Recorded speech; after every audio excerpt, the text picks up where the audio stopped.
Sir எல்லாருக்கும் வணக்கம். வணக்கம். என் பேர் டி பசுபதி. என்னை இங்கே அமைச்சவர் வந்து எம் பாலச்சந்தர். இந்த தருணத்தில் அவருக்கு ஆத்மாத்மான நன்றி நான் சொல்ல கடமைப்பட்டுக்கிறேன். அமைச்சார், அவ்வளோதான். அவர் எதுவும் பண்ணலை. நான் பிறந்து வளர்ந்தது எல்லாமே வந்து கொருக்குப்பேட்டை. சொல்லு முடியாது சார், முடியாதுட்டார் சார். கொருக்குப்பேட்டை. நான் வந்து 5ஆம் கிளாஸு பாஸு, 4ஆம் கிளாஸோட முடிச்சாச்சு. இப்போவும் எனக்கு எழுத படிக்க தெரியாது, அப்பவும் தெரியாது. கோயம்பேடு இல்லை எங்கே வேணால் போவோம் வருவோம். வந்தால் எங்கள் டிரைவர் தான் சொல்லுவார். என் டிரைவர் சொல்லுவார், இந்த பஸ்ஸு எங்கே போகுது, திண்டிவனம் போதா, திருவண்ணாமலை போதா, திருச்சி போதான்றது இப்போவும் சொல்லுவார். தனியாக நான் எங்கேயும் போகவே மாட்டேன்.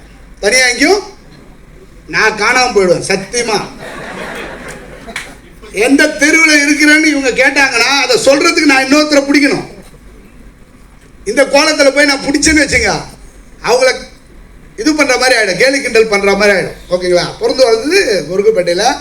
எங்கள் வீடு வந்து பார்த்தீங்கன்னா மழை காலத்துலலாம் வந்து சில பேர் வீடு தான் ஒழுவோம். எங்கள் வீட்டில் டைரெக்டாக மழை பெய்யும். சந்தோஷமாக இருக்குல்ல? இன்றைக்கி நான் பைனிங் ஆஃபீஸில் 9 வயசில் வேலைக்கு போனேன். தொழிலை கற்றுக்கிட்டேன். 13 வருஷம் ஒர்க் பண்ணேன். 14 வருஷம் ஓனராக இருந்தேன். 10 வருஷம் செம்மையாக இருந்தோம். தொழில் இப்படி தான் இருக்கும், இனிமேல் நமக்கு எந்த கவலையும் இல்லைன்னு சொல்லிட்டு கூட பிறந்த தங்கச்சிங்களுக்கு 2 தங்கச்சிங்க, ஒரு தம்பி, ஒரு அண்ணன், எல்லாருக்கும் சிறப்பாக பண்ணோம். பைண்டிங்கில் வந்த வருமானத்தை வச்சு பண்ணோம்.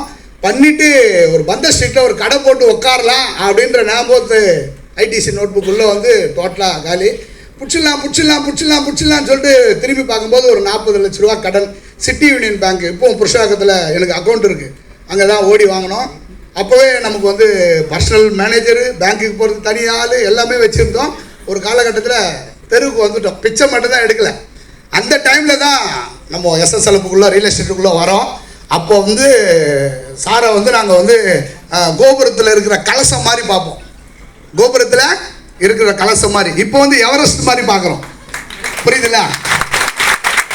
அந்த காலகட்டத்தில் கூப்பிட்டு தோல் மேலே கை வச்சு, இப்போ நிறைய பேர் மேலே அவர் கை பட்டுது. உண்மையிலே நீங்கள்லாம் வந்து கோடீஸ்வரனாக மாற மாட்டீங்க, செல்வந்தராக மாறுவீங்க. அவர் கை மேலே பட்டுருக்குது.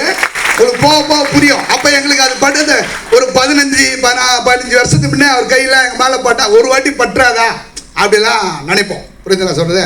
இப்போல்லாம் கையெல்லாம் படுறதில்ல, ஹப்பு தான், கட்டி பிடிக்கிறது தான். எப்போ பார்த்தாலும் கட்டி பிடிக்கிறது தான். புரியுதுங்களா சொல்கிறது? அந்த மாதிரி சூழ்நிலையில் வந்தோம்.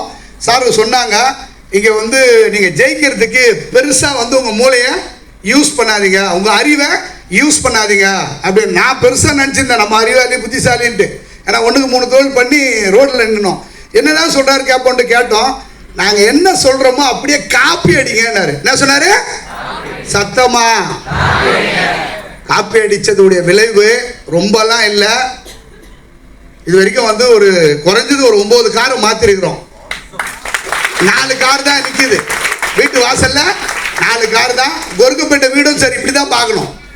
இப்போ கட்டியிருக்கிறோம், ரொம்பலாம் இல்லை, ஒரு 5 கோடி ரூபாயில் தான் கட்டியிருக்கிறோம். சாருடைய கால், மொத்த லீடருடைய ஆசீர்வாதம், எல்லா பிளஸிங்கும் கிடைச்சது. எல்லாருமே வர சொல்லியிருந்தேன் நான். எஸ்எஸ்எல் மொத்த பேருமே வரணும் அப்படின்ட்டு. காரணம் என்னென்னா, நான் இருந்த அந்த ஒரு சூழ்நிலை வந்து பார்த்தீங்கன்னா, ஒன்று ஊரை விட்டு ஓடணும், யாரோ சொன்னாங்க பேசும்போது, இல்லைன்னா உயிரை மாச்சிக்கணும். புரியுதா? எனக்கு அது 2 இதுவுமே இல்லை. ஊரை விட்டு ஓடனா பிழைக்கிறதுக்கு பாசு தெரியணும். பெங்களூர் போனால் எங்கள் தொழில் நல்லா இருக்குது, பைண்டிங் தொழில் நல்லா இருக்குது, ஆனால் பாசை தெரியணும். பாம்பேலாம் போனால் நல்லா சம்பாதிக்கலாம், ஆனால் அங்கே அளவுக்கு நல்லா இருக்குது, ஆனால் அங்கே அந்த பாசை தெரியணும். இது 2மே எங்களுக்கு இல்லாதனால இன்றைக்கி சாரு மாதிரி கையை பிடிச்சோம். சேர்மன் சார் வந்து சொல்கிறதுக்கே வார்த்தை இல்லை. அதாவது என்ன சொல்கிறது, எந்த ஒரு சூழ்நிலையும் சரி, அன்னைக்கும் சரி இன்றைக்கும் சரி, அவர் சொல்கிறது ஒன்று தான், நான் இருக்கிறேண்ணா, என்னது நான் இருக்கிறேண்ணா, நீ பார்த்தலாண்ணா அப்படிமாரு.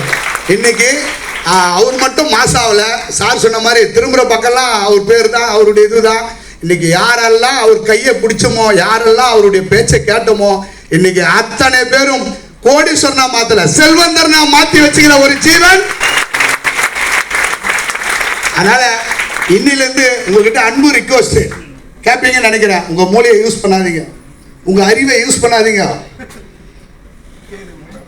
தலைய ஆட்டினா நாங்கள் எப்படி ஒரு 10 கோடியை தாண்டி இருக்கிறோமோ புரியுதுங்களா?